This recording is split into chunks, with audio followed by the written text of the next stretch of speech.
there's this story that has blown up. It's about a stand-up comedian who's hit the headlines in the States for a weird reason. Because, you know, most stand-up comedians, when they breach the perimeter of the public consciousness, it's because they've toured the circuit, they've got an agent, they've appeared on some podcasts, and then, you know, maybe at some point they end up on Joe Rogan and he sort of promotes them. They sell out their theatre tour or whatever. Maybe they end up with a special at the end of that, on that trajectory. That's how people normally end up, with their name on a newspaper headline thing, right? But this guy has ended up in the news and amassing 1 million followers, 1.1 million followers on TikTok, by faking his stand-up comedy sets. Okay? And it's interesting because this guy's situation, right, what he's putting out exposes a sort of rupture in how you view comedy. Like, I'm going to show you one of his videos, right? Here is a clip of his, quote, stand-up. You know why dogs are better than cats? Because a cat will try to bite your hand off if you accidentally touch it in the exact wrong spot. But you could smack a dog in the nose and they're like, do you want to play Frisbee? Like, it's okay. I mean, you know, it's like, I see what he's kind of getting at, right? It's fine. It's not groundbreaking, is it? It's, you know, it's a joke. Right, I guess. But the laugh track in the background and the curtain behind him, and he's holding the mic, and it's the same exact mic in all of his videos. It's fake, right? It's a fake stand-up set. This is a show that never happened, right? This is a guy who is standing in the corner of his bedroom with props, pretending to be a stand-up comedian. Like, that is what we're watching here. Should we do another one? Let's do another one. When I get a like on a post from a cute girl, I'm like, oh, cool, whatever. But you know what's way better than that? Getting a like from an account of a super cute dog? Oh my God, that feels amazing. I'm like, what? Doug the pug liked my joke about Snapchat?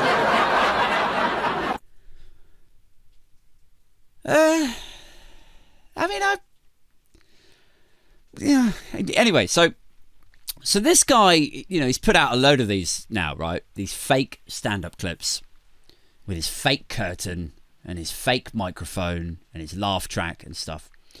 And then this guy, who I'm about to show you now, he puts out his own TikTok. This guy is actually a stand-up, right? He puts out his own TikTok referencing the guy, right? He doesn't name him. He's sort of calling it out. Let's just say, hypothetically, that there's a comedian who's gained 1 million followers by faking most of his videos. Theoretically, let's just say this guy exists. Green screen background of different stages. There's also a laugh track that he adds into some of them. What do we do about that? There's a couple options. I guess we just let go and let God. Just let him keep doing it. Do we call him out on it publicly? Because it's so obvious to us. Does he know that we know? You see this. Enjoy filming stand-up in your closet. Well, there's a Puritan angle to this, or to that guy's TikTok, isn't there? And this is sort of what I was saying on Threads, right, the other day, is it's like to some of us, and this is going to sound a bit pretentious, right? But to some of us, we look at stand-up comedy like it is the truth. I know that sounds insufferable, but that is how we look at it, how we view it. Some of us out there. There's that sort of, you know, that adage, that saying, comedy equals tragedy plus time. Like, if it's something bad that happened to you and it's real and then there's enough time after it, then you can talk about it, you know? And from that place, in time comes humour in some way. There's some mathematical truth to that. You know, it's like when people go, oh, you laugh about this one day, right? Like, it's true. At some point, you will be able to find the funny. And I said this in my post about it, and this lady replied back to me, and she was like, this does sound pretentious, right? Like, already Threads is like Twitter. She's like, this does sound pretentious. Stand-up isn't truth. She says, some of the most popular comedy from the last 20 years has just been angry white guys talking about how much they hate their wives. And I was like, yes, that is accurate. That is correct. That has been, you know, a popular type of stand-up, I suppose. You know, people like Louis C.K., Bill Burr. These guys have made a lot of money out of airing their dirty laundry about their relationships. But whether you like that or not, there is obviously some truth to it, right? And even if the stories themselves aren't 100% true, right? Which I can tell you now, I can absolutely guarantee you, like having known a lot of stand-ups over the years, I have absolute certainty that only probably about a quarter of what legitimate comedians come out with is ever really true. It's like, you know, like the concepts that underpin the jokes are real. They are, you know, it's like real life situations. They're relatable. You know, like if there wasn't a broad truth to it as the subtext underpinning it all, it wouldn't fucking resonate with the audience. Like it literally would not even be a comedy show. Then it would just be an angry guy bitching about his wife and a room full of regretful ticket buyers. That's all it would be. People would be like, why did you bring me here? Why did you bring me to this thing? It's just an angry guy. Like, what are we all, like, his communal therapist while he just whines about his relationship? This is a terrible first date, Dave. So, yeah, I don't know. Look, I know comedy's different for everyone, and not everyone likes the same stuff. But I do firmly believe that it needs to at least feel real, you know? Like, there's a reason that stand-up comedians start routines by saying things like, oh, I was on my way here earlier and this happened. It's like, you know, it makes it real. There's a reason they begin the story with shit like, you know, how do they'll be like, so my girlfriend broke up with me earlier and I'm not even joking. Like she called me earlier on today. This is a true story, by the way. Go ahead, laugh at me. This actually happened. Like that's how they start stand-up routines. It's lies, but by making you believe that it's grounded or anchored in truth, you get to the funny, right? I don't know. So there's a weird paradox to this. Because if you think that it's true and it's real, then it's like you're in it, you know, with them.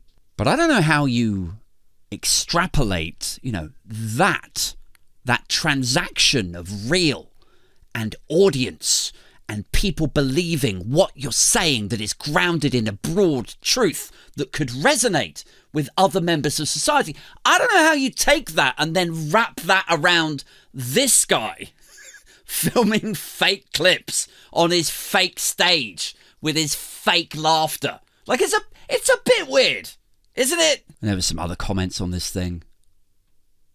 You know, people going like, I think it's clever.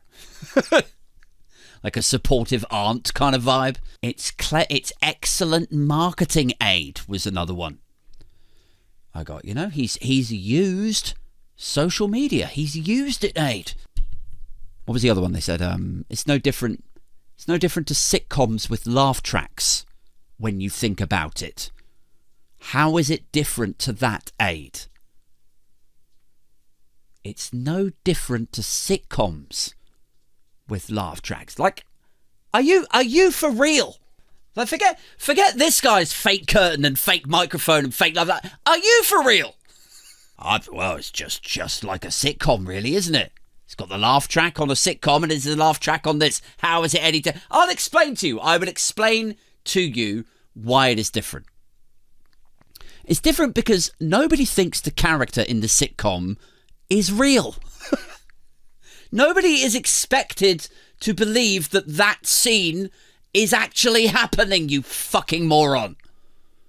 In the sitcom, there's like a set behind them that just looks like New York City. It's not supposed to be believable. There's a round of applause every time Kramer walks in. Do you actually think they're real people? This is really happening. There's just this guy in New York, and every time he walks through a door, everyone's like, whoa, yeah. I wish that was real. I wish I had that. That would do wonders for my self-confidence. Every time Joey walks into the living room, like, hey, how you doing? Everyone's like, ah, ha, ha, ha. You think that's actually happening? He's just unstoppably funny all the time, and there just happens to be a camera following him around that doesn't freak him out. 100 people all laughing at everything that he says. Like, what kind of John Malkovich stranger than fiction shit do you think this is? How is it any different to a sitcom using a laugh track? Oh, Lord, grant me the patience to endure these steadfast cretins you send me every single day.